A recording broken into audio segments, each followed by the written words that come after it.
ମାଲକାନଗିରି ବିଧାୟକ ଶ୍ରୀଯୁକ୍ତ ନରସିଂହ ମାଣକାମୀଙ୍କୁ ଯୋଜନା ବୋର୍ଡର ଅଧ୍ୟକ୍ଷ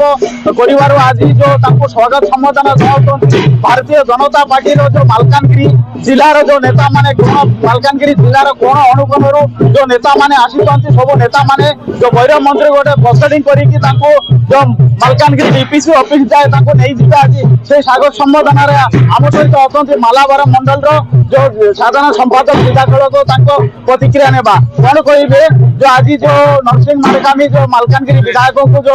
डीपीसी जो चेयरपर्सन परिवार कौन पाए आपण स्वागत देवा आमर आज जब मुख्यमंत्री प्रधानमंत्री समस्ते आमर डीपीसी चेयरमैन आमर एमएलए भाई को नरसिंह माणकामी को दिया है आम समस्ते खुशी आम समस्ते मालावरण आम आसु गाड़ी भरिकी आम भैरव मंदिर पूजा करके रास्ता रैली करके बाहर आम सहित अच्छा मालकानगिरी आदिवासी उन्नयन परिषद अध्यक्ष गंगाधर सोढ़ी आज्ञा सीधासलख प्रतिक्रिया नेबा आज नरसिंह माणकामी के जो वर्तमान जो मालकानगिरी विधायक योजना बोर्ड अध्यक्ष कौन कहे विषय हाँ एटा योजना बोर्ड अध्यक्ष करवाटा बहुत सौभाग्यर कथा मालकानगिरी जिला जे आज से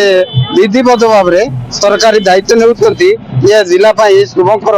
संकेत मिलुची तेणु आगामी दिन में ये डबल इंजिन सरकार आहरी द्रुत गति चलो आम आस्था रही तो भैरव मंदिर पाखे आम सहित अच्छा जो वर्तमान जो डीपीसी चेयरपर्सन जाऊ करा नरसिंह माणकामी वर्तमान जो मालकानगिरी विधायक सीधासलख प्रतिक्रिया नेबा आज आपण योजना बोर्ड जो अध्यक्ष करा खुशी अच्छा जो मालकानगिरी जनता को कौन आप जनइबे मु सर्वप्रथमे मालकानगिरी जनसाधारण मान को धन्यवाद दूची एवं केंद्र एवं राज्य नेतृत्व को धन्यवाद जनाऊँगी आज मोर ऊपर आस्था प्रकट करी मते डीपीसी चेयरमैन भावे मते नियुक्ति करिवार सुजोग देइछंती एवं ए जिल्लार विकास तथा ए राज्यर विकास करिवार गोटे सुजोग देइथिबारु सर्वप्रथमे जनसाधारण को धन्यवाद देवी निश्चित भावे या जनसाधारण द्वारा ही पारिछि एवं समस्त को धन्यवाद आज प्रोग्राम रे उपस्थित थिबारु मालकानगिरी जनता आपण को बहुत भरोसा करछंती आपण गोटे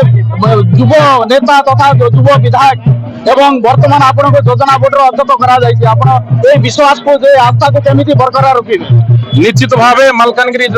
जनसाधारण जो आस्था प्रकट करिसंती मु सेमानकर आस्था प्रकट जो विश्वास होई से विश्वास को विश्वासघातकता करिबे नाही ठीक भाव सेमानकर काम करिबा एवं ठीक भाव जिला को चलेबा जिला को वासी को न्याय देवार काम मु निश्चित भाव में करिबी मालकानगिरी जिलावासी को आपण कोन संदेश देबे मालकानगिरी जिलावासी को